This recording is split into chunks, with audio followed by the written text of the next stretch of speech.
je suis éducateur canin comportementaliste et formatrice à ce métier pour Nature de Chien. Aujourd'hui, j'aborde un sujet sensible, à savoir la hiérarchie entre l'homme et le chien. Et je vous propose de découvrir 3 preuves qui indiquent que la hiérarchie entre l'homme et le chien n'existe tout simplement pas. Pour bien comprendre la motivation que j'ai eue d'écrire un tel article sur le sujet de la hiérarchie homme-chien qui, je le sais, a déjà fait couler beaucoup d'encre, eh bien, j'aimerais juste vous expliquer que j'ai appris mon métier d'éducateur canin en pensant qu'une hiérarchie entre l'homme et le chien existait. En fait, je définissais la hiérarchie interspécifique entre 2 espèces comme étant une organisation gérée par le maître pour le bien-être et la sécurité du chien. Il y avait vraiment une notion de bienveillance dans mon approche et le maître, le chef de meute, avait vraiment un rôle de protecteur pour son groupe plutôt que de dominant absolu avec toutes les indications que cela peut avoir.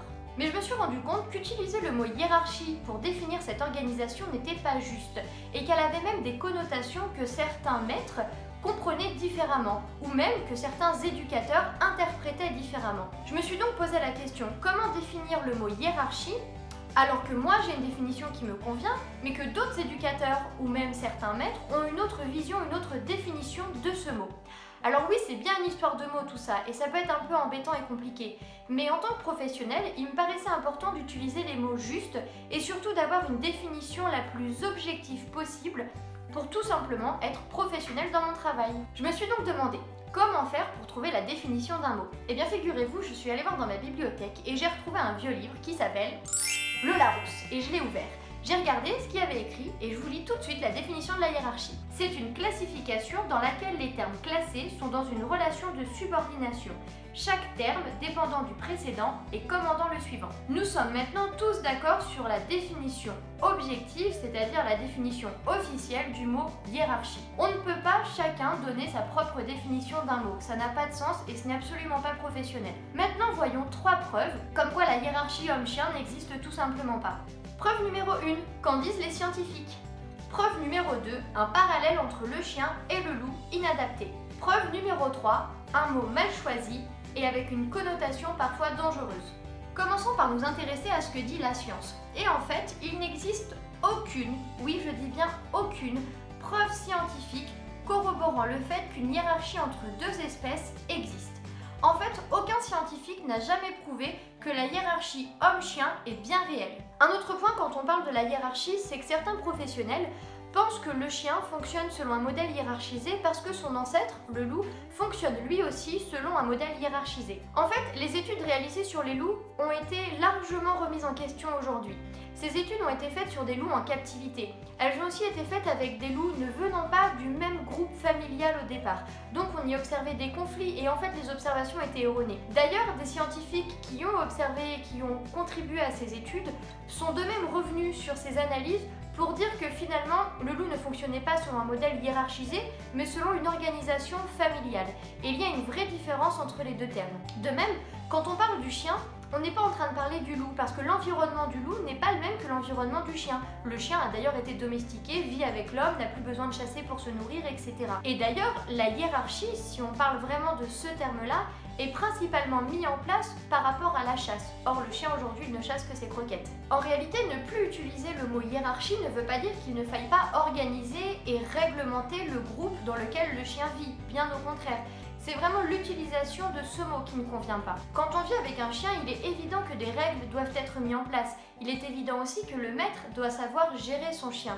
Mais ce n'est pas pour ça qu'il doit avoir un rôle de dominant avec toutes les connotations que nous verrons par la suite. Un autre point.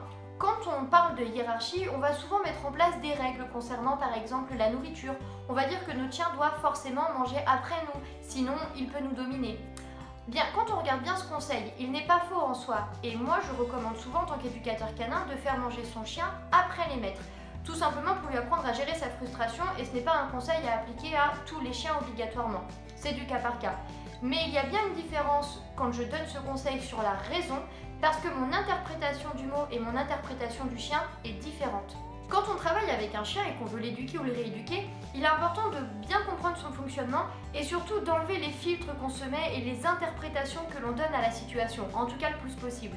Globalement, pour travailler un chien et pour le comprendre réellement, il faut s'intéresser à 3 aspects. Le chien, le maître et l'environnement. Concernant le chien, on va s'intéresser à répondre à ses besoins, à mettre en place des règles éducatives, à travailler des notions de frustration, de renoncement, etc. L'environnement, comment on va pouvoir le modeler, le modifier, comment on peut travailler sur l'environnement. Et le maître, son état émotionnel, son langage corporel, sa façon de communiquer avec le chien. Il y a beaucoup d'aspects et c'est vraiment quelque chose qui doit être adapté au cas par cas, au chien et au maître. Un troisième point quand on parle de la hiérarchie homme-chien, c'est tout simplement de dire que ce mot est réellement très mal choisi. En fait, quand on parle de hiérarchie, on a tout simplement dans l'idée que le maître doit être le dominant et que le chien doit être soumis. Or, les mots dominant, soumis sont des mots avec une connotation quand même très forte. Et on risque de tomber dans une relation conflictuelle et cela peut amener évidemment des dérives comme on en a déjà vu auparavant.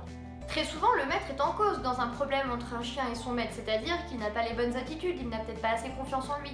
Mais de là à dire que son chien le domine, il y a quand même un pas à ne pas franchir.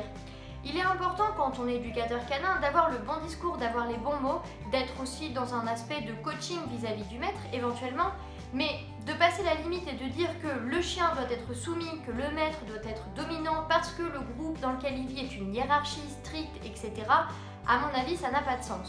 Certains, pour parler de la relation homme-chien, préfèrent utiliser le mot partenaire, le mot éducateur, le mot guide. C'est des mots qui conviennent relativement mieux car ils sont plus justes en termes de définition. En résumé, les mots ont un sens et il est nécessaire en tant que professionnel d'utiliser les bons termes avec les bonnes définitions et avec une réflexion autour de ces mots. Je sais que ce sujet fait débat et il ne met pas tout le monde d'accord. Ce qui est important selon moi, et c'est pour ça que je vous propose aujourd'hui cette vidéo, c'est de mettre en avant une réflexion, d'essayer de discuter ensemble des mots, des termes qu'on utilise, de tout simplement faire évoluer ce métier qui me tient vraiment à cœur. Évidemment, il y a le discours et il y a la pratique. Et personnellement, en tant qu'éducateur canin, je suis à l'aise dans les deux. Ce qui est important de comprendre, c'est que la réflexion avant la pratique est essentielle. Et j'invite, à travers ces vidéos, tous les éducateurs canins qui nous regardent à réfléchir, à se renseigner, à se documenter, à évoluer tout simplement dans leur métier, car c'est un métier où, évidemment, on évoluera toute notre vie. Si cette vidéo vous a plu, eh bien n'hésitez pas à la partager, et n'oubliez pas, abonnez-vous à notre chaîne YouTube Nature de Chien pour suivre tous nos autres conseils vidéo. Moi je vous dis à très bientôt, au revoir.